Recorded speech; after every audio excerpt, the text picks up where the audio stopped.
Merry meet, Annie here. Welcome to Monday on Pagan Perspective. Our topic this week is really interesting.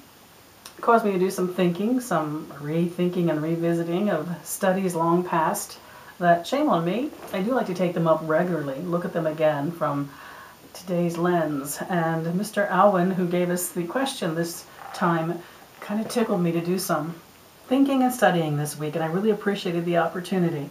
His question was whether we have particular philosophic or theosophic discourses that we feel lend themselves to our path. He mentioned that he considers himself to be an existentialist pagan. Therefore, existentialist philosophies highly influence him. He also acknowledged that, for another example, feminism as a philosophy has influenced a lot of people on our shared path. So, we are talking about philosophic and theosophic philosophies as he put it forth. I need to think a little simpler than that. I'll just say philosophies in general. Philosophy in the sense of searching for truth. So to me it's about exploring something wider than ourselves to understand how we fit into the scheme of it, what's the purpose of life. It's all those huge questions that humans are just so needy about asking and knowing about. What's the purpose of life? Why are we here? What happens next? All the big answers of the things that cannot be proven at the moment by scientific fact. So I was thinking about which philosophies had influenced me a lot in my life. And the problem is that in my early training we studied all the ancient Greek philosophers. Yes, as part of my witchy training. It was very, very much a part of our studies. It encouraged us to sit down and hash it out, talk about it, define ourselves by what we believed in and did not believe in, and really created in us the urge to explore for ourselves and discover, most importantly, what our personal truths were. They weren't going to be necessarily someone else's truths, and there wasn't a truth that was taught. There were possibilities that were taught by teaching these ancient philosophies. So I picked just a couple that were indeed highly influential on me. And the first one I will mention is Rationalism and ancient Greek philosophy. And there's all kinds of wonderful information on these philosophies, by the way, out there on the web. Easy for you to explore if you want to learn more about them, if you haven't already gone that route yourself. The things about rationalism that highly influenced me, let's say the first thing that leapt to my mind when I was thinking about it, how through my life it has mattered to me spiritually, is rationalism's belief that we are responsible to create our own life through the actions of our life, what we choose to do, how we intentionally live our life. We're responsible then for creating our life. Our life doesn't create itself and flow without our constant creation of it and the power of our understanding. We are responsible for it. We decide how it will be.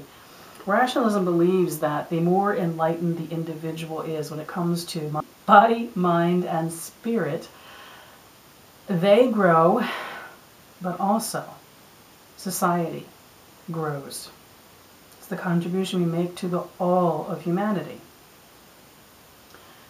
Very much a part of my early studies and very, very much a contiguous thing that runs through all the years of my explorations.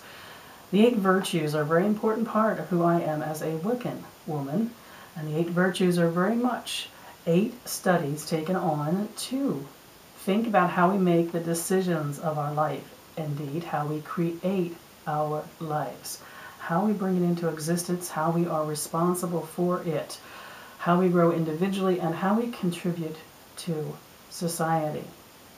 Also, my take on the read is very much in keeping with that rationalist philosophy of being responsible for one's actions.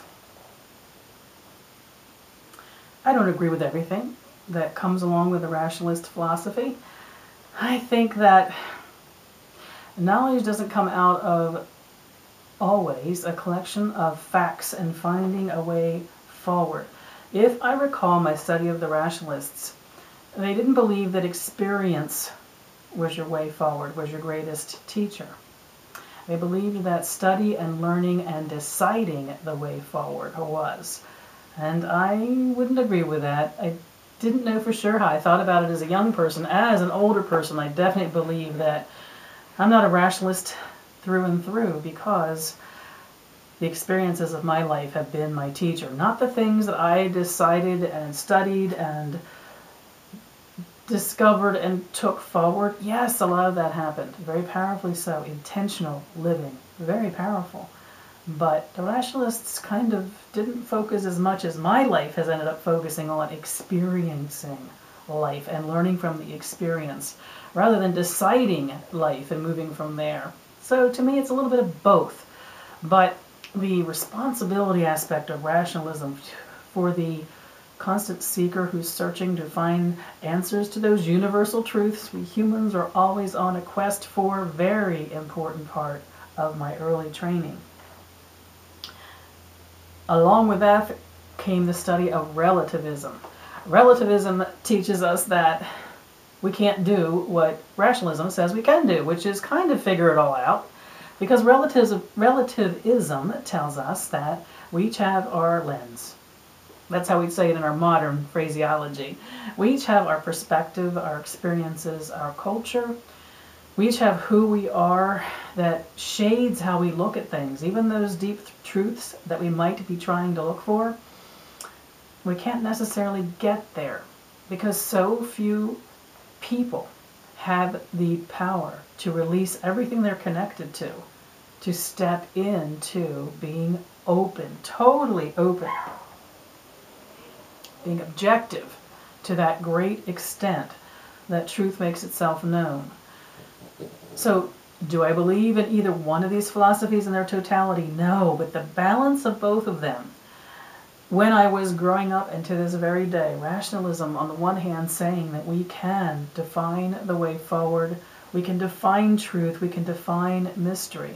I do believe we all attempt to define it throughout the length of our spiritual lives. However, I also agree with what relativism teaches us, which is just about none of us are going to get to the point of being able to be so objective to be able to accomplish what those rationalists said we could do.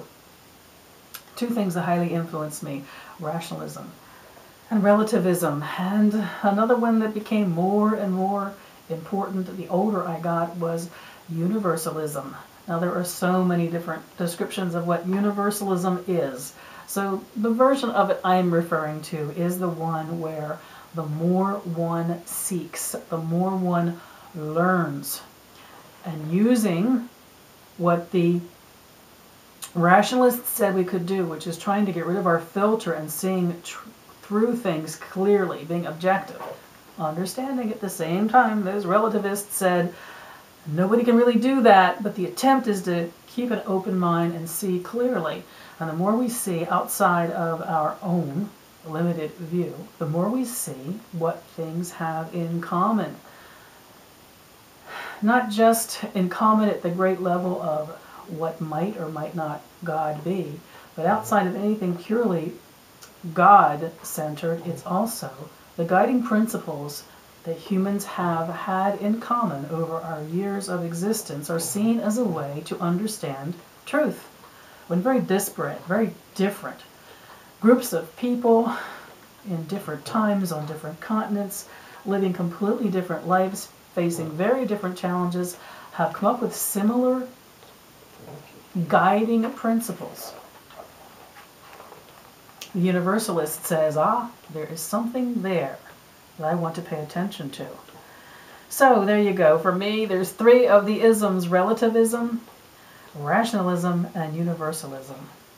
What they provide to me, the threesome, is a way of constant exploration and declaring what it is, very much the rational Annie. And then there's the relative Annie that knows that even when I think I'm doing that, maybe I'm not really, because am I really able to get rid of my Annie lens and look at something that objective? And then there is the universalist Annie, who takes all of the experiences of life and what she sees as the knowledge of her life, finds the commonality in that small microcosm of her own existence, the common threads, and also looks outward for those common threads in the world. And by world, I mean human existence, all of our time of experiencing life here. And if you are stuck on this whole idea of isms and it gets too complicated, you haven't had the chance to study them yet, or maybe you aren't ever going to study them, still, there's the philosophies that run your life, that are consistent threads in your life. And you might try to find those as a spiritual exercise for yourself. Think of, where do your guiding principles come from? Experience is something you learn by doing or failing and learning from. Successes and failing both count for that. Did you learn by doing? Did you learn by study and research and stumbling upon truth? The question then would be, what philosophies, whether someone else has named them or it's something that you have internalized and built for yourself, what philosophies have you encountered in life that have led you to a greater understanding of purpose at the individual, collective, physical, mental, spiritual level, the level of the Godhead? What philosophies have opened you up to explore truth? I wish you mirth and reverence. Merry part.